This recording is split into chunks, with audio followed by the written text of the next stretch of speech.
Halo semuanya, aku Queenisa Hanifah Mufti dari SMP 90 di Jakarta. Sekarang aku ada di Museum Sumpah Pemuda nih semuanya.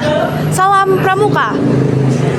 Hari ini aku mau menjelaskan apa aja yang ada di dalam museum ini. Tanpa berlama-lama lagi, ayo kita ke sini.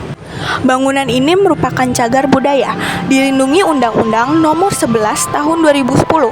Dibangun pada abad ke-20, sebelumnya berfungsi sebagai asrama mahasiswa dari luar Jawa. Pada tanggal 28 Oktober 1928, gedung ini digunakan para pemuda untuk mengikrarkan Sumpah Pemuda dan menjadi tempat pertama dikumandangkannya Indonesia Raya. Arsitektur bangunan gaya Indische. Pemilik awal Museum Sumpah Pemuda adalah Si Konglian, seorang warga keturunan Tionghoa yang memiliki bangunan tersebut dan menyewakannya sebagai rumah indekos bagi para pelajar. Bangunan ini kemudian menjadi saksi lahirnya Sumpah Pemuda pada tahun 1928. Para pemuda berinisiatif mengadakan Kongres Pemuda I. Kongres Pemuda I ini merupakan cikal bakal adanya Kongres Pemuda kedua pada tahun 1928. Berkumpulnya para pemuda bukan resiko kecil. Mereka harus beradu pintar dengan intel penjajahan pemuda-pemudanya, yang juga diawasi oleh para intel kolonial Belanda. Tidak menutup kemungkinan semuanya para peserta setidaknya dibubarkan oleh pemerintah Belanda dan personilnya ditangkap.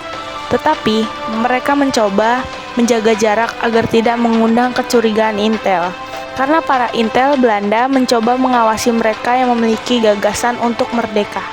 Karena kegiatan-kegiatan perkumpulan itu terlihat hanya bersifat kepemudaan dan tidak mencoba sebuah gagasan untuk merdeka. Jadi, mereka berkumpul biasa dan tidak ditonjolkan seperti mencoba melawan, memberontak pada pemerintah kolonial Belanda, dan mereka tetap eksis tidak terciduk oleh pemerintah Hindia Belanda, tapi masih di bawah pengawasan. Risiko yang sama juga digadai oleh si pemilik rumah, yaitu Si Konglian. Bayangkan, pemuda-pemuda diskusi seharian soal kebangsaan. Seandainya Si Konglian sudah merasa membahayakan dirinya, mungkin beliau inisiatif untuk mengusir para pemuda itu. Tetapi ternyata tidak. Si Konglian memberikan ruang untuk para pemuda buat berdiskusi dan semuanya leluasa begitu saja. Pada Kongres Pemuda kedua di Batavia pada tanggal 28 Oktober 1928, hingga sejarah pun tercipta di rumah ini. Kongres Pemuda kedua ini berlangsung pada 3 sidang.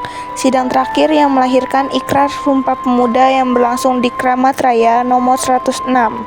Hal yang terkandung dalam ikrar tersebut semestinya kelanjutan dari yang dicetuskan oleh Kongres Pemuda I di tahun 1926. Dasarnya, Kongres Pemuda I adalah hasil yang bertumpah darah satu, berbangsa yang satu, bangsa Indonesia.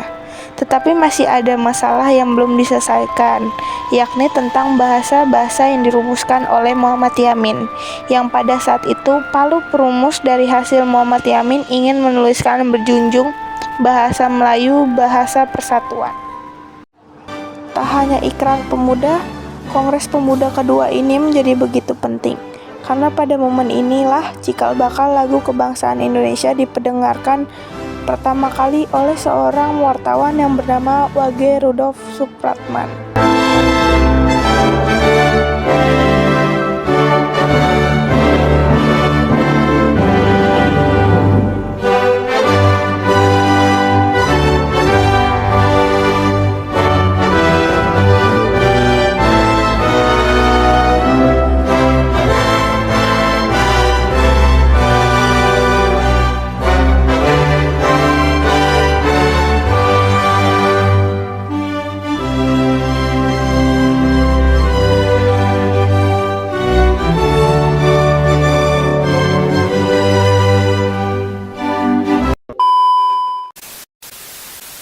Sekarang kita ada di patung sejarah berdirinya Sumpah Pemuda yang dibangun oleh Budi Utomo. Semenjak berdirinya Perkumpulan Budi Utomo tahun 1908, pergerakan kepemudaan di tanah air mulai terorganisasi secara baik di negara Belanda. Mahasiswa yang berasal dari Indonesia mendirikan Indische Vereniging Nanjing tahun 1908. Sementara di tanah air terus bermunculan organisasi kepemudaan dan kepanduan, antara lain Indische Party tahun 1912, Jong Java Paderindires tahun 1922 melalui Kongres Pemuda kedua. Organisasi kepemudaan di tanah air mengikrarkan tekad persatuan yang kita kenal dengan Sumpah Pemuda pada tanggal 28 Oktober 1928. Tokoh Sumpah Pemuda yaitu W.R. Supratman datang ke Kongres bukan hanya untuk memainkan lagu Indonesia Raya. Kehadirannya juga membawa misi penting lainnya, yaitu meliput jalannya Kongres Pemuda kedua yang berlangsung pada 27 sampai 28 Oktober 1928. Peristiwa kelahiran Sumpah Pemuda di Kongres Pemuda kedua sendiri masih diperingati masyarakat Indonesia hingga saat ini. Sejak 1959, tanggal 28 Oktober ditetapkan pemerintah Republik Indonesia sebagai Hari Nasional. Hari Sumpah Pemuda dimaknai sebagai simbol persatuan dan kesatuan para pemuda Indonesia dalam mewujudkan cita-cita bangsa.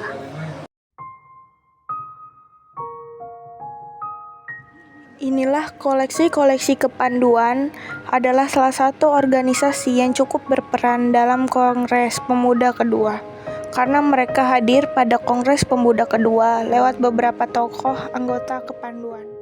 Mereka setelah Kongres juga membuat sebuah organisasi gabungan, fusi, yakni bernama Indonesia Muda.